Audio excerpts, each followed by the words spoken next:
Nous abstenir sur les deux vœux. Le premier vœu, parce qu'il ne dit pas grand-chose en fait, il demande uniquement les intentions de la maire, Madame la maire. Donc on voit qu'il y a une évolution donc, dans les propos de M. Misica, donc à travers cette intervention et les interventions précédentes, mais néanmoins quand même, pour nous, c'est quand même une des dernières grandes emprises libres de Paris, bien sûr. Nous savons que ce n'est pas un espace vert, sinon la bataille serait plus facile encore à mener.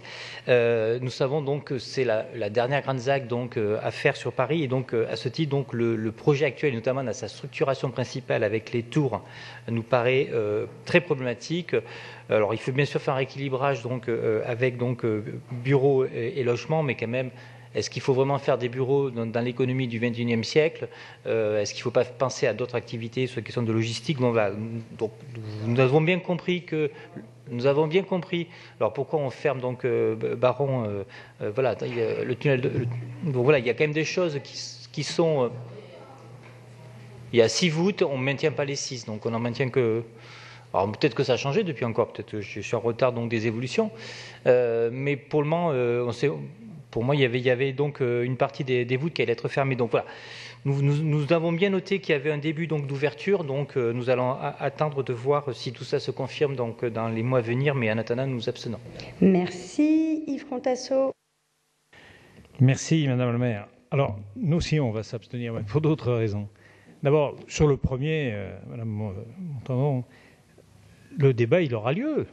Demander une concertation, mais il y a une période électorale qui s'ouvre, je pense que vous l'aurez, la concertation. Je n'imagine pas une seconde que ce ne soit pas un des éléments, pas le seul sans doute, du 12e arrondissement, du débat dans le 12e arrondissement. Donc là, vous l'aurez sans limite.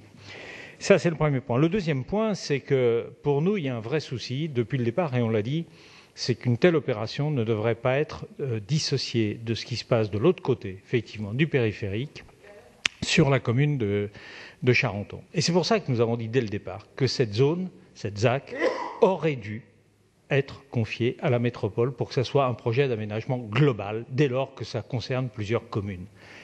Le fait d'avoir des approches séparées, commune par commune, simplement séparées, même si c'est le périphérique, ça n'a plus de sens aujourd'hui. On parle de supprimer le périphérique pour retisser les coutures entre territoires et chacun continue d'aménager de son côté sans cohérence, y compris avec les conséquences financières que ça a, puisque chacune doit trouver son équilibre indépendamment d'une mutualisation possible. Donc nous, là encore, nous pensons qu'il devrait y avoir une autre dimension prise en considération à l'heure de la métropole, et donc nous nous abstiendrons sur les deux vœux. Merci. Je vais donc mettre aux voix le vœu 140 avec un avis défavorable de l'exécutif. Qui est pour? Qui est contre? Qui s'abstient? Il est rejeté. Je mets aux voix le vœu 140 bis de l'exécutif. Qui est pour? Qui est contre? Qui s'abstient? Il est adopté. Le vœu 141 est relatif au classement des terrains d'éducation physique en zone verte urbaine. La parole est à Christian Audorey. Madame la maire, vous affirmez votre ambition de végétaliser Paris, Paris qui est la capitale la plus dense d'Europe. Cependant, les deux exemples de renoncement de bétonisation du stade